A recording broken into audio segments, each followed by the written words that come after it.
The afternoon was like any other, with Jacob, a devoted single dad, walking home from the park hand in hand with his 6-year-old daughter, Lily, who skipped beside him, animatedly talking about the flowers she had picked and the picture she planned to draw when they got home.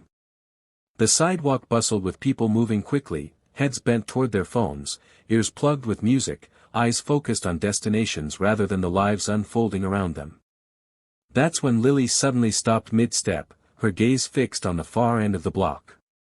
"Daddy," she whispered urgently, tugging his sleeve, "she's crying."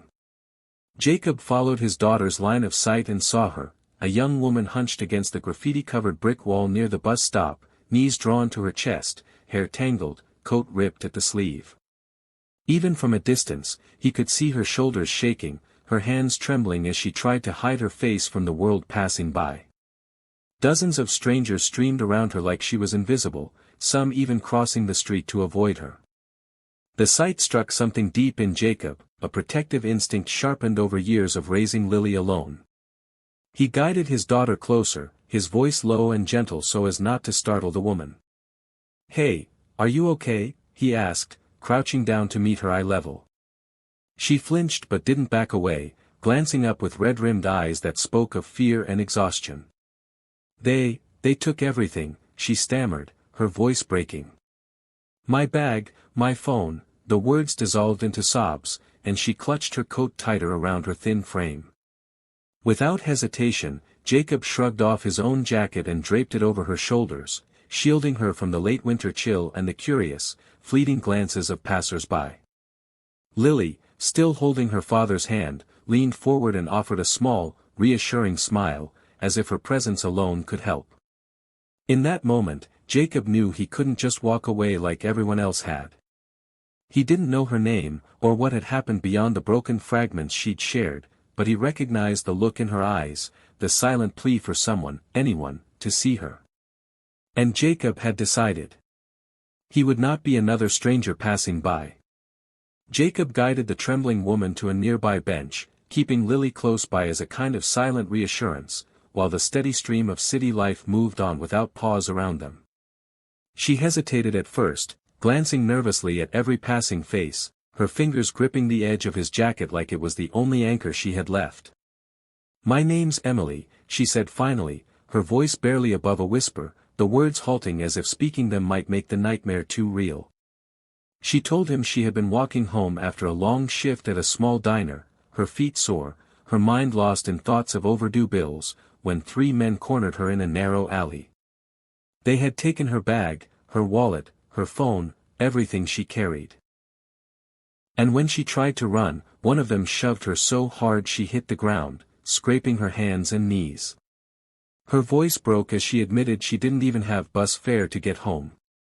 Jacob's jaw tightened, anger flaring beneath his calm expression, but he kept his tone steady, wanting her to feel safe. Without a word, Lily opened her little backpack and pulled out a juice box and a small granola bar, placing them gently into Emily's hands with the seriousness of someone offering a priceless gift. Emily blinked in surprise, her lips curving into the faintest smile, the kind of smile that came from being seen after hours of invisibility. Jacob asked if she wanted to call the police, but Emily's eyes flickered with uncertainty. "I don't want to make it worse," she murmured, as if trouble would come knocking if she dared to stand up for herself. He recognized that kind of fear, deep, quiet, and rooted in too many past disappointments. "You're not alone now," he told her firmly. "We'll figure this out together." She looked at him for a long moment, as if weighing whether to trust him, and then nodded ever so slightly. Around them, the world kept rushing by, strangers too busy or unwilling to care, but for the 3 of them sitting on that bench, the noise of the city faded away, replaced by something small yet unshakable, a fragile thread of trust, forming in the cold afternoon air. Jacob could have simply wished Emily well and walked away after hearing her story, but something deep inside refused to let him leave her there, shivering on that bench with nothing but fear and exhaustion holding her together. Instead, he suggested they go somewhere warm, and soon the 3 of them were stepping into a small corner diner with steamed-up windows and the smell of fresh coffee wrapping around them like a blanket. Emily sat at the booth hesitantly, her eyes darting toward the door as if she might still need to escape, but Lily slid in beside her without hesitation, chattering about pancakes and crayons as though she had known her forever.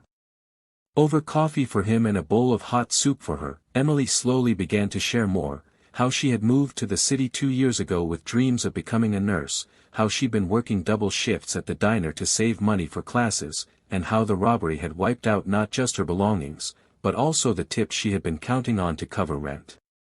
Her voice cracked when she admitted she didn't even have a spare set of keys, since those were taken too. Jacob listened without interrupting, his hands wrapped around his mug, weighing every word. Lily pushed her plate of fries toward Emily, insisting she have some, and the woman's eyes softened as if the child's small kindness was the first warmth she'd felt in days.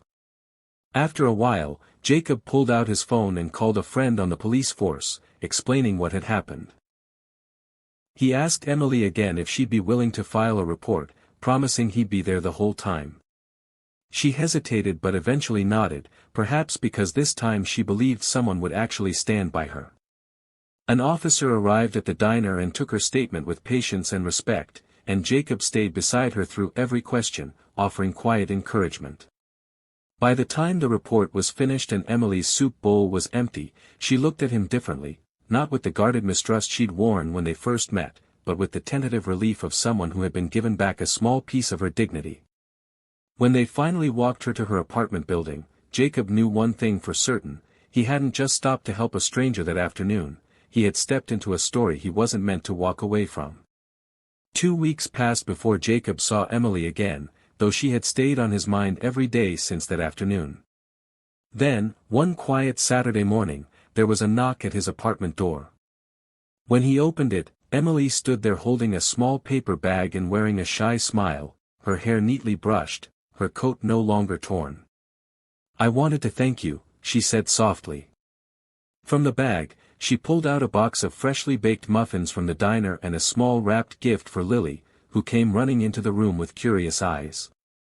Inside the gift was a delicate charm bracelet, a tiny silver heart dangling from it, which made Lily beam with delight and throw her arms around Emily.